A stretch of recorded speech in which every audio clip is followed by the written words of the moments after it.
Novel मोहब्बत से खुदा तक का सफ़र, तहरीर महविश सिद्दीक, किस्त नंबर 9। वो ऐसे क्यों बनाएगा बातें। मरियम अब इस पर बार बार बैग से हमला कर रही थी और वो हंसते हुए खुद को बचाने के चक्कर में इसके आगे दौड़ लगा रही थी।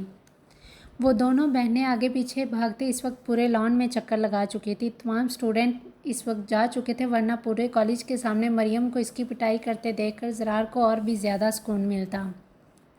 कुछ नहीं यार, वैसे ही मरियम बहुत ज़्यादा परेशान थी। शुक्र है हया मिल गई, वरना तो रो रो कर अब अपने बाबा को फ़ोन करने लगी थी। शुक्र है मैंने आप लोगों को यहाँ आते हुए देख लिया, वरना बात बड़ों तक पहुँच जानी थी। रोशान भी अब अपने मुंह पर हाथ रख के बाकायदा हंस रहा था। ज़रार ने इसे एक अब्रू उचकाकर देखा तो वो खुजल सा होता नरम लहजे में वजाहत देने लगा। कुछ देर बाद वो दोनों भी थक हार कर इनके पास वापस आ चुकी थी।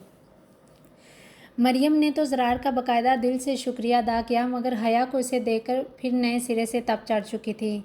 क्या हो जाता अगर ये सरयम मिजाज लड़का अपने पेट में ये बात रख लेता, मगर नहीं, इसको तो सुकून मिल रहा होगा ना मुझे मरियम से डांट खिलवा कर। हया अंदर ही अंदर इसे कोसने में मसरूफ़ थी।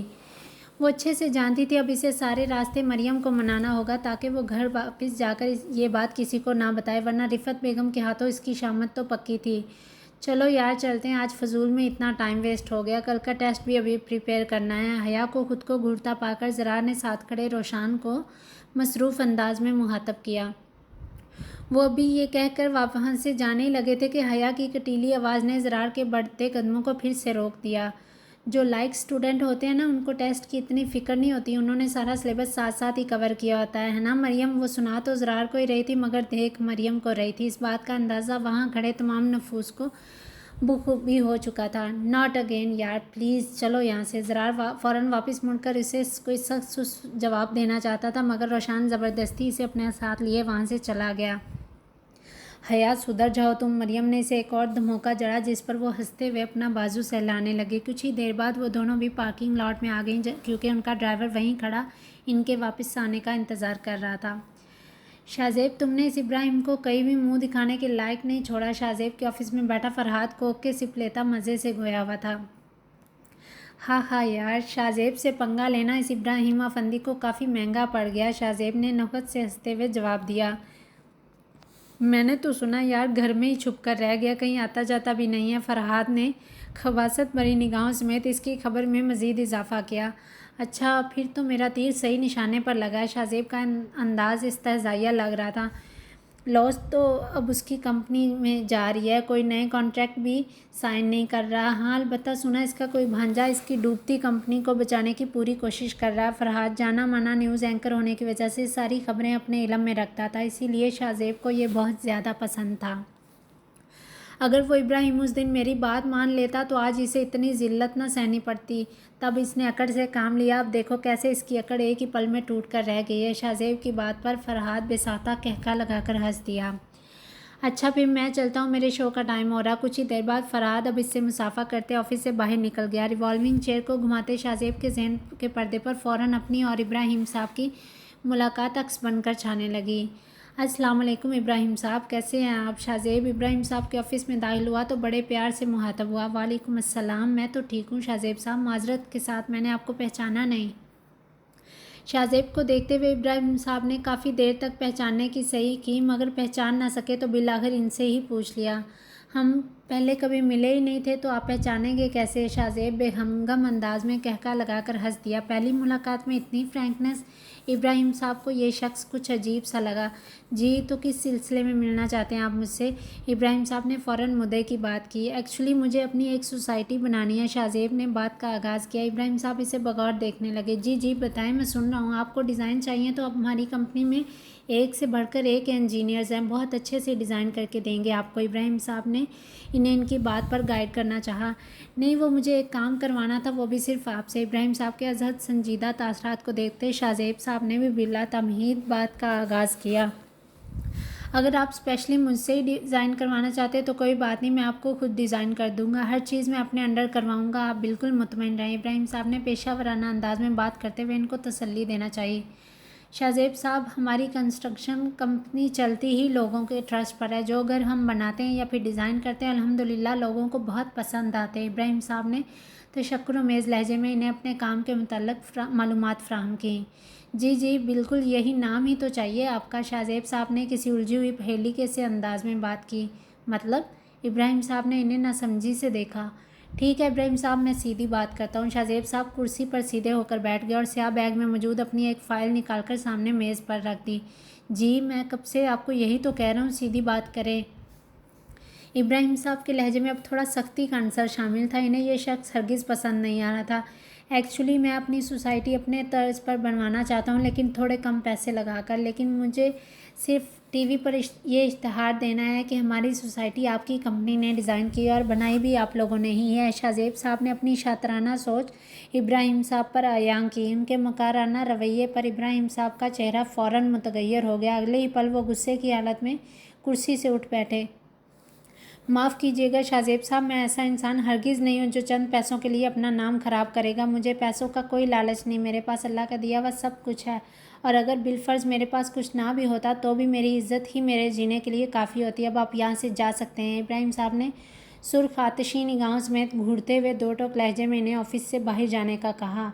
अपनी इस कदर तज़लील पर वो बुरी तरह शर्मिंदा होकर रह गए, क्योंकि किसी ने आज तक इतनी इंसल्ट नहीं की थी जितनी इब्राहिम साहब ने एक पल में इनकी करके रख दी थी।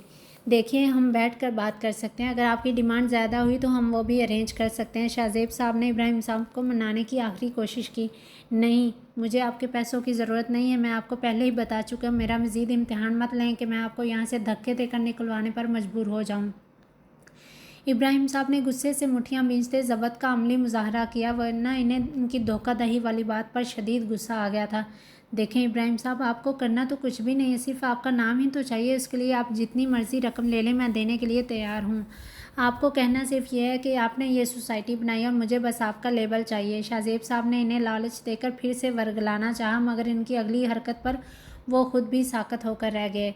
गार्ड्स, निकालें इनको यहाँ से। यहाँ कोई हराम का काम नहीं होता। जाकर किसी और का दर खटखटाएं, या फिर ऐसा कोई काम ही ना करें जिससे बाद में आपको कोई पकड़ हो। हम ख़राब माल लगा कर लोगों की ज़िंदगियों को खतरे में नहीं डाल सकते।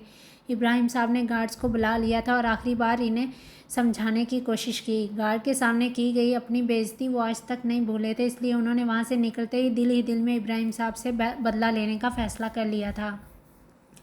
अचानक मुलाजिम की आवाज़ पर शाहज़ेब ने सोचो के भंवर से निकलकर अंदर आने वाले मेहमान को खुशामदीद कहा और फिर चेहरे पर मसनूई मुस्कुराहट सजाए इससे गले मिलने लगे। ज़ैनी लॉन के पिछले हिस्से में बेंच पर बैठी मुसलसल बारिश में भीग रही थी। इसके आंसू बारिश के कतरों में मुदगिम होकर जज़ब हो रहे थे। इस वक्त वो सफ़ेद शर्ट के साथ सफ़ेद ही ट्राउज़र पहने कोई उदास परी लग रही थी। उसके लंबे सिल्की बाल इस वक्त सारे भीग चुके थे, इनमें से कुछ तो बेंच के साथ चिपके हुए थे। शेफून रेड दुपट्टा हवा के ज़ोर से बार बार हिल रहा था, मगर इस वक्त इसे इर्द गिर्द का कोई होश नहीं था। सर्दी के बाद सब अपने अपने कमरों में हीटर लगाकर बैठे हुए थे, वरना इसकी खबर किसी न किसी को तो ज़रूर हो जाती। इसका सफ़ेद गुलाबी माइल चेहरा बारिश के पानी के बायस नीला पड़ चुका था। इसके गुलाब पंखड़ियों जैसे होंठ सर्दी के बायस हल्के हल्के कपकपा रहे थे। काफ़ी देर से बारिश हो रही थी। पूरा लॉन पानी से भर चुका था। इसके दोनों पाँव लॉन में जमा हुए पानी में मुसलसल भीग रहे थे। इसके जहन के पर्दे पर सुबह का मंजर छा गया, जब इसे सब घर वालों के सामने बुरी तरह हजीमत उठानी पड़ी। वो इर्द गिर्द से बेनियाज हुनूस इन्हीं सोचों में गुम थी, इस बात से अनजान के दो आंखें इसको कब से बगौर देखे जा रही हैं। आंटी, आपकी तबीयत तो ठीक है ना? आज आप वॉक करने नहीं आई? आसमा बेगम, ज़ैनी और सिकंदर शाह रोज़ाना मिलकर हल्की फुल्की वॉक किया करते थे। जब से ज़ैनी यहाँ आई थी ये रूटीन इनके रोज़ का मामूल बन चुकी थी। आज जब वो सुबह उठकर लॉन में गई तो अंकल आंटी वहाँ मौजूद नहीं थे। पहले तो वो उधर आने के लिए हिचकिचा रही थी, मगर फिर परेशान होने की वजह से तफक्कुर अमेज़ तासरात चेहरे पर सजाए इनकी खैरियत मालूम करने उनके कमरे में चली आई। कह रही हैं आज बिल्कुल भी दिल नहीं कर रहा, उनका उठने की हिम्मत ही नहीं हो रही। सिकंदर शाह सामने बैठे अखबार का मुताला कर रहे थे, जवाब भी उन्होंने ही दिया था। ज़ैनी परेशान तासरात समेत फ़ौरन आसमा बेगम के पास पहुंच गई। क्या हुआ आंटी, आपका बीपी तो नॉर्मल है ना? ज़ैनी को उनकी ब्लड प्रेशर की बीमारी का पता था, इसलिए उनके पास आते ही फ़िक्रमंदी से गोया हुई। आसमा बेगम इस वक्त कम्फर्टर को खुद पर अच्छी तरह लपेटे नीम गनूदगी में थी।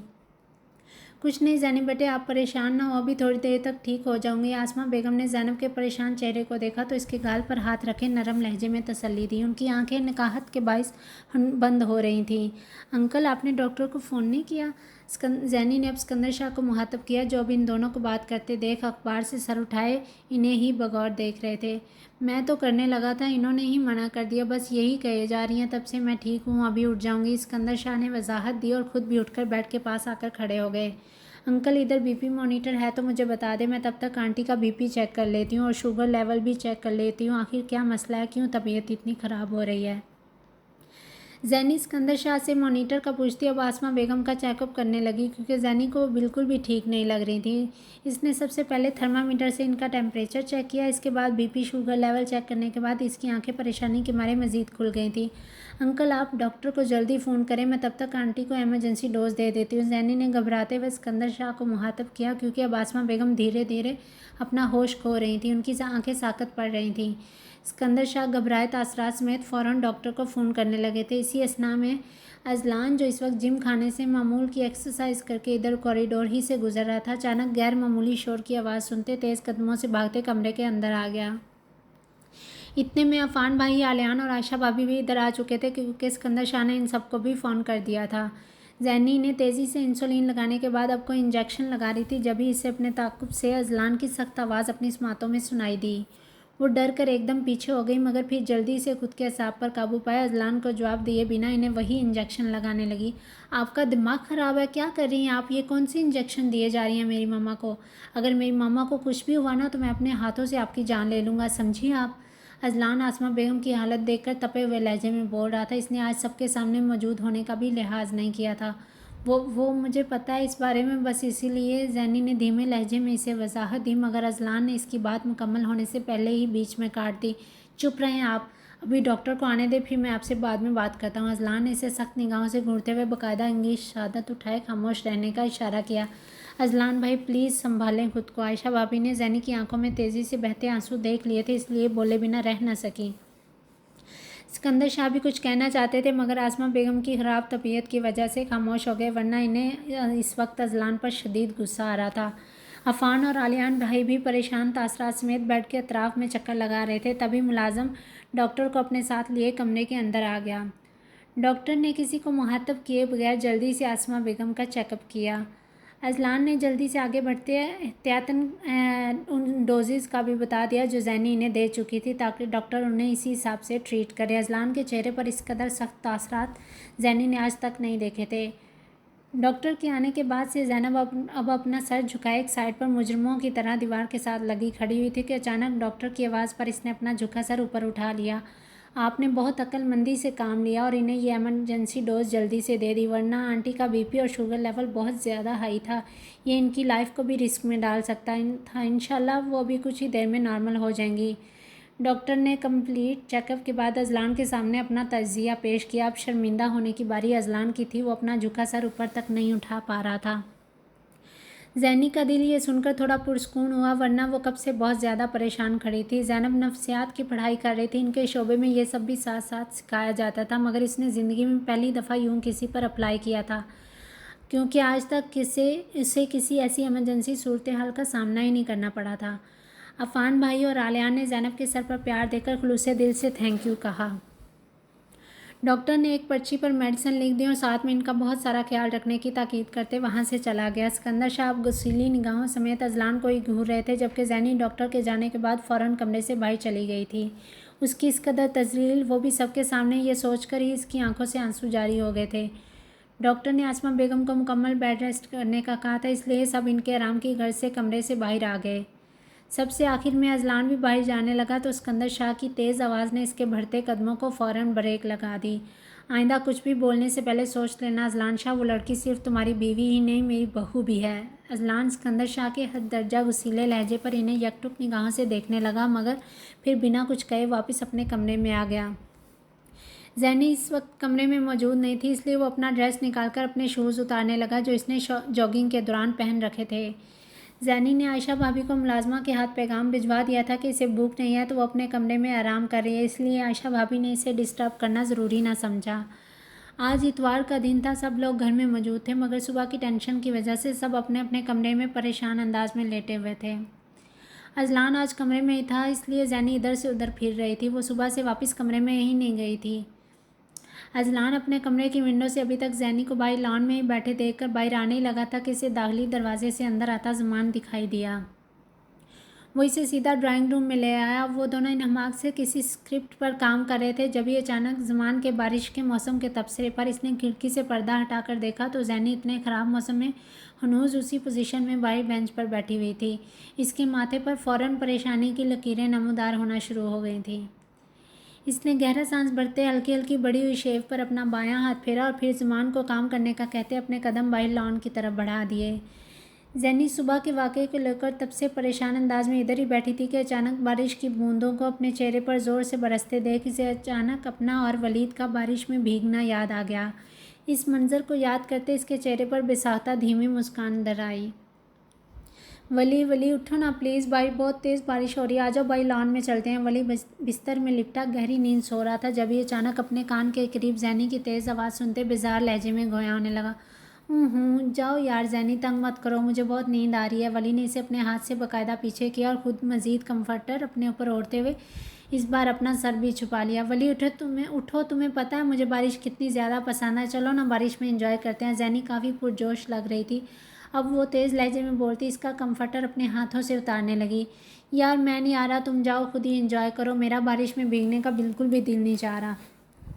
जैनी जाओ यहाँ से, वरना मैं आंटी को तुम्हारी कंप्लेन करूँगा। वली ने आखिरी वार्निंग दी ताकि वो सुधर जाए, मगर जैनी की अगली हरकत ने इसके होश भग से उड़ा दिए, क्योंकि जैनी ने पानी से भरा जग इस पर उलट दिया और साथ ही अपना पिंक पेट पकड़े बुरी तरह हंस भी रही थी। अब तो भीग चुके हो, बाजो, अब दिल कर जाएगा तुम्हारा भीगने को भी। जैनी अब की बार ज़बान चढ़ाते हुए कहकर बाहर की जानब दौड़ लगा चुकी थी। वली ने भी उठते हुए इसके पीछे दौड़ लगा दी, क्योंकि नींद तो वो इसकी उड़ा ही चुकी थी। वो बहुत तेज़ रफ्तार से भागती थी, इसलिए इसके लंबे लंबे डग भरने के बावजूद पकड़ी नहीं जा रही थी। इस वक्त वलीद को अपने आप से अजीब सी उलझन महसूस हो रही थी। वो अपने गीले कपड़ों को बार बार छूता इसे पकड़ने की कोशिश कर रहा था। जैनी देख लेना, आज तुम मेरे हाथों से नहीं बचोगे। जैनी को सीढ़ियाँ पार करते हुए देख वलीद ने ऊपर से हाँक लगाई। इतने शोर पर सारा बेगम किचन से बाहर आई तो वलीद को पूरा भीगा देख हैरत के मारे दंग रह गई। वली, तुम्हें तो बारिश में भीगना बिल्कुल पसंद नहीं, क्या तुम भी बारिश में भीगे हो? वली को दाखिली दरवाज़ा बूर करते देख सारा बेगम हैरान लहजे में इस्तफसार कर रही थी। जैनी इस वक्त भागती हुई बाहर लॉन में चली गई थी। एक्चुअली आंटी, मैंने कहा पाकिस्तान के हर मौसम को एंजॉय कर लूँ, दोबारा पता नहीं कभी मौका मिले ना मिले। वली ने ये सफ़ेद झूठ जैनी को बचाने के लिए किस कदर बड़े दिल से कहा था, ये सिर्फ वही जानता था, वरना ये सब सुनकर जैनी की शामत सारा बेगम के हाथों पक्की थी। अच्छा, ये जैनी को भी रोकना, तुम दोनों ज़्यादा देर बारिश में ना भीगना, इस तरह तबीयत ख़राब हो जाएगी। सारा बेगम ने इन्हें एहतियात करने का कहा था, क्योंकि वो अच्छे से जानती थी कि जैनी बारिश से कभी नहीं थकती, ख्वाह वो किसी भी मौसम में क्यों ना हो। बिना अपनी तबीयत की परवाह किए वो बारिश में भीगने के लिए निकल जाती थी। अब वो दोनों बच्चे एक दूसरे के आगे पीछे दौड़ते बारिश में खेल रहे थे। वली इसकी कुछ देर पहले की गई हरकत को बुलाया अब इसके साथ बाकायदा एंजॉय कर रहा था।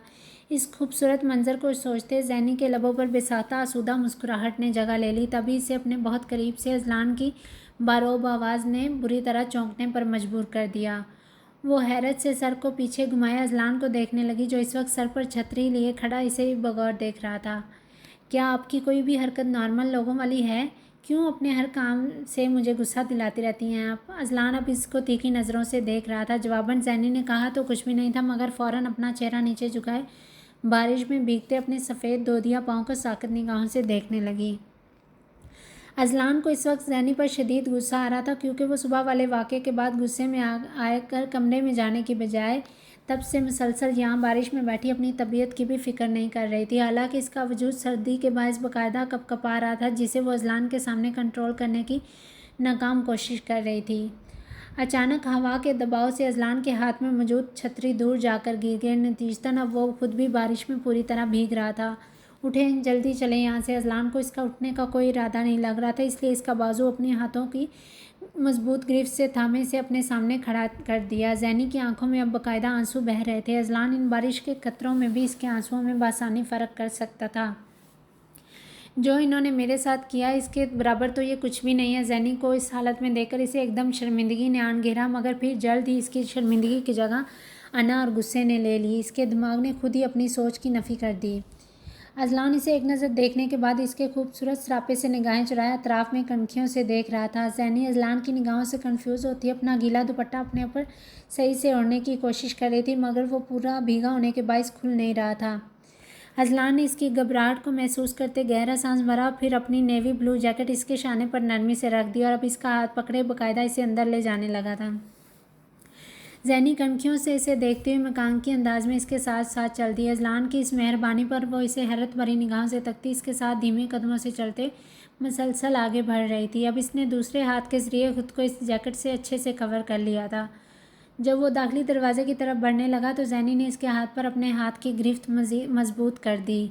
इसके यूं अचानक गिरफ्त मजबूत करने पर अजलान इसकी इस हरकत पर इसे मुड़कर बगौर देखना शुरू हो गया था। उधर से नहीं, मुझे बैकडोर से जाना है मुझे। ज़ैनी के इस जुमले पर पहले तो इसने सख्त निगाहों से घूरा, मगर फिर खुद ही कुछ सोचते हुए बैकडोर से ही ले जाने लगा, क्योंकि वो पल भर में ही समझ तो चुका था कि ज़ैनी अपनी इस हालत के पेश नज़र इस वक्त दाखिली दरवाजे से जाने से हिचकिचा रही है। कॉरिडोर के अंदर आकर वो इसका हाथ अपनी मजबूत गिरफ्त से आज़ाद करते अब खुद इसके 2 कदम आगे आगे चल रहा था। वो धीमे कदमों से चलती हुई अपने कमरे में आ गई, जहाँ इसके आने से पहले ही अजलान ने इसके बिना कुछ कहे हीटर ऑन कर दिया। ज़ैनी अपनी हालत को देखती नादम तासरात समेत सीधा वॉशरूम में फ़्रेश होने चली गई थी। हया, तुम्हारी तबीयत तो ठीक है ना? रिफ़त बेगम ने हया को डिनर करते हुए मामूल से ज़्यादा खामोश देखा तो पूछे बिना रह न सकी। उनके सवालिया अंदाज में पूछने पर हया एकदम परेशान तो हुई, मगर कहा कुछ नहीं। जब वो कोई भी शरारत किए बिना कमरे में आकर लेट गई तो रिफ़त बेगम को फ़ौरन तशवीश लाहक हो गई। जी मामा, मैं ठीक हूँ। हया ने मसनूई मुस्कुराहट सजाए खुद को टेंशन फ्री दिखाना चाहे, मगर रिफ़त बेगम को वो बिल्कुल भी ठीक नहीं लगी, क्योंकि वो बार बार नीचे देख रही थी। इन्हें ऐसा महसूस हो रहा था जैसे वो निगाहें चुरा रही है। इसने रास्ते में आते हुए मरियम से 100 वादे लिए थे कि वो घर जाकर मामा और बाबा से इस वाक़े का जिक्र नहीं करेगी। जब से वो कॉलेज से वापस आई तो रिफ़त बेगम और हसन साहब अभी फंक्शन से वापस नहीं लौटे थे। ये देखकर हया को यकगुना सुकून का एहसास हुआ। मरियम बेटे, कॉलेज में कुछ हुआ है क्या? मरियम, जो सामने मौजूद स्टडी टेबल पर बैठी अपना टेस्ट याद कर रही थी, फ़ौरन घबराकर हया को देखने लगी, मगर हया ने आंखों ही आंखों में इसे नफ़ी का इशारा किया। इसका इशारा समझते हुए मरियम खुद उठती रिफ़त बेगम के पास आ गई। होना क्या है मामा? अब ये मैडम कॉलेज गर्ल बन गई है ना, तो कुछ ज़्यादा ही समझदार बनने की कोशिश कर रही होंगी। मरियम ने बात को मजाक का रंग दिया। हया ने इसे बाकायदा घूरी से नवाजा, क्योंकि मरियम इनको ना बताने के साथ साथ इसे भी सुना रही थी। क्या मतलब? रिफ़त बेगम ने अचंती निगाहों से मरियम को देखते हुए पूछा। छोड़े मामा, अच्छा है ना इस तरह घर में थोड़ा सुकून है, वरना तो ये हर वक्त ऊधम मचाए रखती है। मरियम भी हया को टेंशन फ्री करने के लिए जानबूझकर इसको तंग कर रही थी, ताकि वह कॉलेज वाला वाक़या भूल जाए, मगर हया अपनी आदत के मुताबिक फ़ौरन चिढ़ते हुए तेज़ तेज़ लहजे में बोलने लगी। मैं ऊधम मचाती हूँ? अभी मैं बाबा को बताती हूँ कि उनकी लाडली बेटी पर घर में ऊधम मचाए जाने का इल्ज़ाम लगाया जा रहा है। हया बुरा मनाते हुए उठकर शिकायत लगाने बाकायदा हसन साहब के रूम में जा चुकी थी। मरियम और रिफ़त बेगम हया को अपनी पुरानी हालत में वापस आते देख थोड़ा पुरसकून हो गई थी, क्योंकि वो दोनों अच्छे से जानती थी अब वो कुछ देर बाद हसन साहब को लेकर इस कमरे में आएगी, दोनों को सामने बिठाकर इनसे डांट खिलवाएगी। भाई कोई मेरी लाडली बेटी को कुछ ना कहा करे। जब वो सबके सामने ये जुमला बोलेंगे तब जाकर वो रिलैक्स होगी, वरना तब तक ऐसे ही शोर मचाती रहेगी। अफान मेडिकल स्टोर से आसमा बेगम की मेडिसिन ले रहा था, जब ही अचानक इसे अपने बहुत करीब से जानी पहचानी सी आवाज़ सुनाई दी। कोई लड़की बहुत ही मध्यम आवाज़ में सेल्समैन से किसी मेडिसिन का पूछ रही थी। लेकिन भाई साहब, ये वो वाली मेडिसिन नहीं है, आपको प्रिस्क्रिप्शन पढ़ने में ज़रूर कोई गलती हुई है। अफान ने सर उठाकर देखा तो वहीं रास्ते में मिलने वाली हिजाब वाली लड़की ईमान स्टोर वाले से किसी बहस में मसरूफ़ थी। स्टोर का सेल्समैन मेडिसिन ला रहा था, इसलिए अफान वहीं सामने खड़ा इनको बगौर देख रहा था। यही लिखी हुई है मैडम, आप ध्यान से पढ़ें। सेल्समैन पर्ची दिखाकर इस मेडिसिन के पैकेट पर हाथ रखे तेज़ लहजे में बोलने लगा था। देखिए भाई, मैं डॉक्टर के पास लेकर गई हूँ, उन्होंने कहा ये वाला सॉल्ट नहीं चाहिए, आप मुझे वो वाले सॉल्ट की मेडिसिन दे दें या आप वापस रख लें। ईमान ने इसे फिर से नरम लहजे में वजाहत दी। वो इस वक्त मुकम्मल हिजाब में थी, मगर इस वक्त इसकी आंखों की चमक थोड़ी मांद पड़ती नज़र आ रही थी। इस वक्त इसे बिल्कुल भी समझ नहीं आ रहा था कि इस सेल्समैन को समझाए तो समझाए कैसे। हम ऐसे हरगिज़ नहीं कर सकते, ये हमारी फार्मेसी का रूल नहीं है। सेल्समैन ने अब की बार गुस्सीले लहजे में इसे डपट दिया तो ईमान इसके सख्त लहजे पर थोड़ा घबराते हुए 2 कदम पीछे हट गई। आपको सेंस नहीं है किसी लड़की से बात करने की? अगर वो कह रही हैं कि उन्हें ये वाली मेडिसिन नहीं चाहिए तो आप वो दूसरी मेडिसिन इन्हें दे क्यों नहीं रहे? अफान को सेल्समैन की बदतमीज़ी पर गुस्सा आया तो बोले बिना रह ना सका। इसकी मुदाखलत पर ईमान ने इसे चौंक कर देखा तो इसकी आंखों में फ़ौरन शनासाई की रमक उभरी। फिर इसको याद आया कि ये तो वही शख्स है जिसने इस शाम भी इसकी जान बचाई थी।